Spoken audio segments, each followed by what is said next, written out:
Hey Annie, many thanks for sharing your most touching stories in terms of the family heritage and recipe. I've searched Amy and Amy's applesauce from our recipe tree.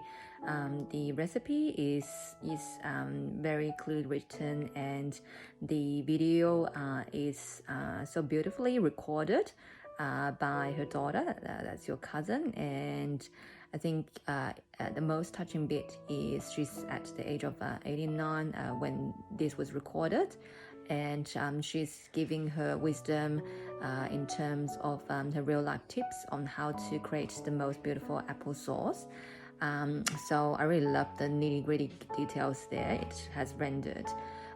And I love how you've created our recipe tree as a family recipe archiving system for everybody to help us to evolve, to get it inherited.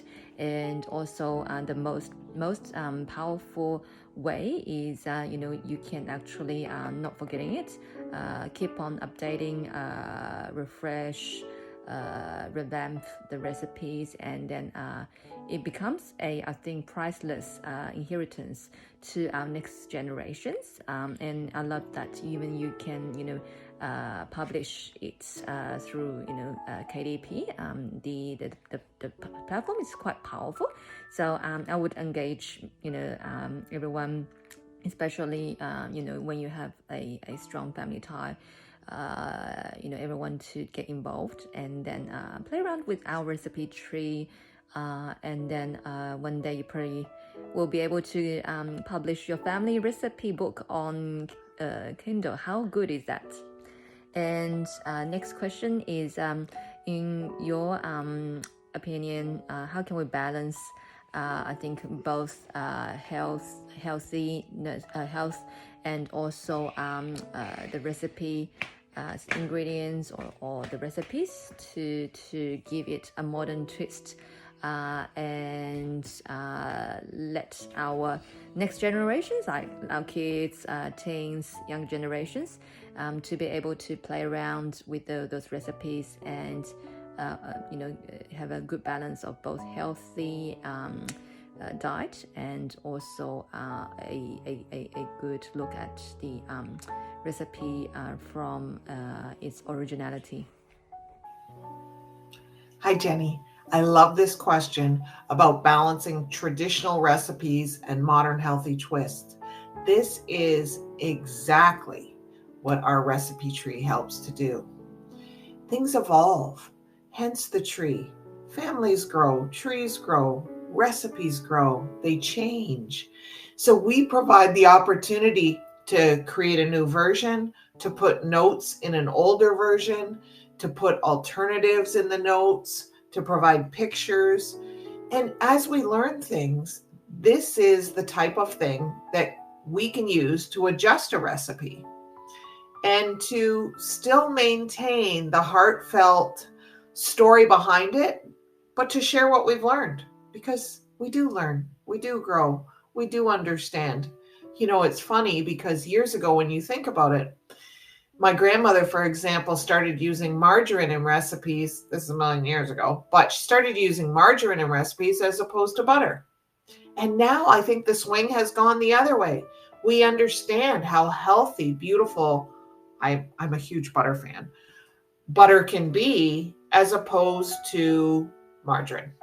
So that's just one example. Things flex and grow, and to record those with the recipe and the stories, that's really what we're all about. Thanks, Jenny. Look forward to carrying on. Thank you so much again for sharing this beautiful transition and how families can actually revive, I think revamp, refresh the recipes from a health point of view, like your story with your grandma, and now you understand how much better is butter than margarine, and then you're actually transitioning from margarine to butter, and I think same wise, for our family, we have changed our cooking oil a few times, and now we stick with coconut oil as well, because of its I think it's high burning point or something, and then along with the taste and the smell, it just brightens your dishes instantly with its aromatic smell and also the richness of coconut. So my last question is, how and what, actually what families can take away from our recipe tree. And as you've mentioned, you have a few levels, and then I play around with our recipe tree. Thank you so much for giving me the opportunity to play around with this platform. I understand there are 3 different levels, like from the free levels where you can actually basically add your recipes right away to store your heritage right away, up to the highest premium level where you can actually get them collated and then ready for KDP. So just wanted to have you to share with everyone what everybody can take away. Hi, Jenny. Thank you so much. I really appreciate this question, and I appreciate all the work you've done on creating this series and give me an opportunity to share, what our recipe tree, where it came from, what it's for, and what I hope for it. And really what I hope every family takes away from this is that they find a way to appreciate the everyday interactions related to our food and breaking bread together, to understand that food doesn't just nourish us physically, but mentally, socially, and I think spiritually. So regardless of whether they use us or not, we're a commercial enterprise. We want you to use us. But if you find another way, that's fine. We hope the best for everyone in terms of when you take the time to preserve, take a picture, run a video, be together, write down a story, whatever that looks like for you in terms of preservation of those precious kitchen times together and a family table together. In the act of preservation, we remind ourselves of the importance of it, and therefore we get to savor it just like we do good food. Remember, food is not just about feeding our body, but it feeds all of us, all of who we are. And I encourage you to break bread with each other today, enjoy a recipe, tell a story, have a laugh, have a cry if you need to, and love each other. And I'll see you in the kitchen. Hi, Annie. Thank you very much. And yeah, I think it's not just opportunity on your side, but I think you've given me a great opportunity to be able to understand the greatness of preservation, and then how we can creatively preserve our family traditions from social, mentally, not just nutrition, health perspective, but from every angles. And then most importantly, because our recipe tree actually is a baby you have grown during the COVID times, where distance was a great issue for everybody.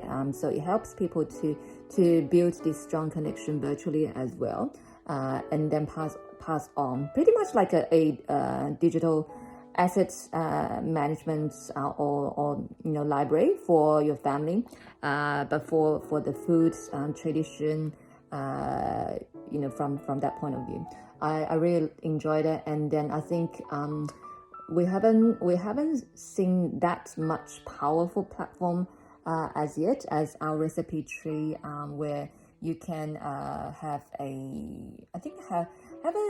a very traditional way, but through through advanced technology, to help people to build a powerful recipe library for families, and then Another good or benefit I've seen from the platform is you can actually share. It's kind of like a online social channel for families and friends to virtually share their recipes. So I get to see your Aunt Amy's recipe, and I get to see Joe's recipe and many other people. So I get to know your friends as well, and then get to know their family tradition. So pretty much I can, I'm based in Australia, I can get to know their traditions. Like we can get to know each other's tradition through the food, I think the food heritage around the world through our recipe tree. So it is powerful. It is amazing, and I really appreciate the hard work you have done to simplify, our life, in order to preserve the goodness from our grandparents or even great grandparents era. Thank you very much for doing everything for us, and I would encourage everybody to visit Annie's Instagram, our recipe tree platform, and I've included the link in my bio. You can visit her Instagram directly as well to explore the goodness she has shared with everyone. And so start preserving and get your strong family ties stronger, not just from a food tradition, but mentally, socially, virtually. So link in the bio or visit the Instagram, and I've tagged her Instagram below. So started to explore Annie and our recipe tree. Thank you, and thank you for everyone to bear with us for this beautiful series.